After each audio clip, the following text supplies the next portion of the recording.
നമ്മളുടെ സംസ്ഥാനത്തെ സ്കൂൾ കുട്ടികൾക്ക് പ്രത്യേകിച്ച് എല്ലാ രക്ഷിതാക്കളും ഇതറിയണം. കാരണം ആധാറുമായിട്ട് ബന്ധപ്പെട്ടിട്ടുള്ള പ്രധാനപ്പെട്ട ഒരു കാര്യം തന്നെയാണ്.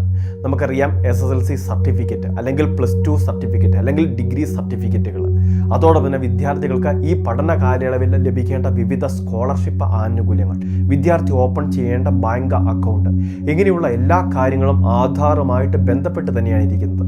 അതുകൊണ്ട് തന്നെയാണ് ഈ സമയത്ത് ആധാറിൻ്റെ ഏറ്റവും പ്രധാനപ്പെട്ട ഒരു അപ്ഡേഷനുമായി ബന്ധപ്പെട്ട കാര്യങ്ങൾ വീഡിയോ വഴി ഷെയർ ചെയ്യുന്നത്. മറ്റൊന്നുമല്ല, വിദ്യാർത്ഥികളെ സംബന്ധിച്ചിടത്തോളം പ്രത്യേകിച്ച് 5 വയസ്സ് കഴിഞ്ഞിട്ടുള്ള വിദ്യാർത്ഥികൾ, 5 വയസ്സ് കഴിഞ്ഞിട്ടുള്ള കുട്ടികൾ, ഇവരുടെ ബയോമെട്രിക് അപ്ഡേഷൻ ഉൾപ്പെടെ നിർബന്ധമായിട്ടും ചെയ്യണമെന്ന unique identification authority of India UIDAയുടെ അറിയിപ്പ് വന്നിട്ടുണ്ട്.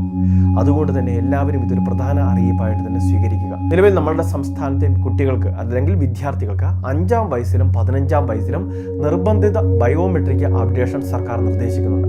കേന്ദ്ര സർക്കാർ നിർദ്ദേശപ്രകാരം അക്ഷയ കേന്ദ്രങ്ങൾ വഴി ഇത് സൗജന്യമായിട്ട് ചെയ്യുന്നതിന് വേണ്ടിയുള്ള സംവിധാനങ്ങൾ ഒരുക്കുകയും ചെയ്തിട്ടുണ്ട്. 5-ാം വയസ്സിൽ ചെയ്തില്ല എങ്കിലും 7-ാം വയസ്സ് വരെ, അതായത് 7 വയസ്സ് വരെ സൗജന്യമായിട്ട് ചെയ്യാം. 2 വർഷത്തെ ഇളവ് ഇതിനു വേണ്ടി സർക്കാർ അനുവദിച്ചിട്ടുണ്ട്. ഇനി 15-ാം വയസ്സ് നടത്താൻ സാധിച്ചില്ലെങ്കിലും 2 വർഷം ഇളവുകളോടെ ചെയ്യാൻ വേണ്ടി സാവകാശം അനുവദിച്ചിട്ടുണ്ട്.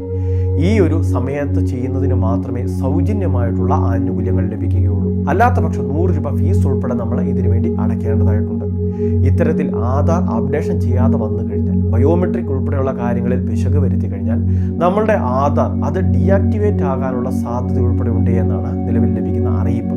അങ്ങനെ വരുമ്പോൾ വിദ്യാർത്ഥിക്ക് സാധാരണഗതിയിൽ ലഭിക്കേണ്ട ആനുകൂല്യങ്ങൾ തടസ്സപ്പെടുന്നതിന് കാരണമാകും. അതോടൊപ്പം തന്നെ വിവിധ ആനുകൂല്യങ്ങളോടൊപ്പം തന്നെ വിവിധ സർട്ടിഫിക്കറ്റുകൾ ഉൾപ്പെടെയുള്ള കാര്യങ്ങളെ ഇത് ബാധിക്കുകയും ചെയ്യും. അതുകൊണ്ടൊക്കെ തന്നെയാണ് ഇപ്പോൾ തന്നെ ഇത് ചെയ്യുന്നതിന് വേണ്ടി ഒരു ഓർമ്മപ്പെടുത്തൽ കേന്ദ്ര സർക്കാരിൻ്റെ ഭാഗത്തുനിന്ന് ഈ സമയത്ത് വരുന്നത്. വിദ്യാർത്ഥികളെ സംബന്ധിച്ചിടത്തോളം വിദ്യാർത്ഥികൾ കൂടി ശ്രദ്ധിക്കേണ്ട ഒരു പ്രധാനപ്പെട്ട കാര്യം, അല്ലെങ്കിൽ രക്ഷിതാക്കൾ തീർച്ചയായിട്ടും ഈ കാര്യങ്ങൾ അക്ഷയ കേന്ദ്രങ്ങളിൽ നമ്മളുടെ മക്കളെ കൂട്ടിക്കൊണ്ടുപോയി ഇത് ചെയ്യിപ്പിക്കുന്ന കാര്യം പ്രത്യേകിച്ചും ഓർമ്മിപ്പിക്കുകയാണ്. അതുകൊണ്ട് തന്നെ ഈ കാര്യങ്ങൾ എല്ലാവരും ഒന്ന് ശ്രദ്ധിക്കുക. അപ്പോൾ ബയോമെട്രിക് അപ്ഡേഷനൊക്കെ ചെയ്യാനുള്ളവർ ഈ സമയത്ത് ഇത് ചെയ്യുന്നതോടൊപ്പം തന്നെ നമ്മളുടെ മൊബൈൽ നമ്പർ കൊടുത്തിട്ടുള്ളത് ആക്റ്റീവാണ് എന്ന കാര്യങ്ങൾ സ്ഥിരീകരിക്കണം. അതോടൊപ്പം തന്നെ വിദ്യാർത്ഥിക്ക് ബാങ്ക് അക്കൗണ്ട് ഓപ്പൺ ചെയ്തിട്ടുണ്ടെങ്കിൽ Aadhaar bank account seeding status അത് ആക്റ്റീവാണോ എന്ന് അവിടെ തന്നെ ചെക്ക് ചെയ്യണം. ഇതുകൂടാതെ തന്നെ വിദ്യാർത്ഥിയുടെ പേരിലും മേൽവിലാസത്തിലും മറ്റ് പിശകുകളൊന്നുമില്ല എന്ന് കൃത്യമായിട്ട് ഉറപ്പുവരുത്തേണ്ടതാണ്. പേര്, അതോടൊപ്പം തന്നെ മേൽവിലാസം തുടങ്ങിയ കാര്യങ്ങൾ അത് കൃത്യമാണ് എന്ന് ഓർമ്മപ്പെടുത്തുക. ഇത് തന്നെയായിരിക്കും പിന്നീട് ഭാവിയിൽ വിദ്യാർത്ഥിയുടെ വിവിധ സർട്ടിഫിക്കറ്റുകൾ വരുന്നത്. ആ സമയത്ത് പൊരുത്തക്കേടുകളൊന്നും തന്നെ ഉണ്ടാവാതിരിക്കേണ്ടത് ഇപ്പോൾ തന്നെ ഈ കാര്യങ്ങൾ ക്രോസ് ചെക്ക് ചെയ്യുക. എന്തെങ്കിലും തിരുത്തലുകൾ ആവശ്യമായിട്ടുണ്ടെങ്കിൽ ആ തിരുത്തലുകൾ എത്രയും വേഗം വരുത്തേണ്ടതുമാണ്. അപ്പോൾ എല്ലാവരും ഈ അറിയിപ്പ് ശ്രദ്ധിക്കുക. നിങ്ങളുടെ സുഹൃത്തുക്കളിലേക്ക്, ഗ്രൂപ്പുകളിലേക്ക് ഈ ഇൻഫർമേഷൻ ഷെയർ ചെയ്ത് എത്തിക്കുക. ഇതുപോലെ വിവിധ അറിയിപ്പുകൾ തുടർന്ന് ലഭിക്കാൻ ചാനൽ സബ്സ്ക്രൈബ് ചെയ്യുക, ഫോളോ ചെയ്യുക.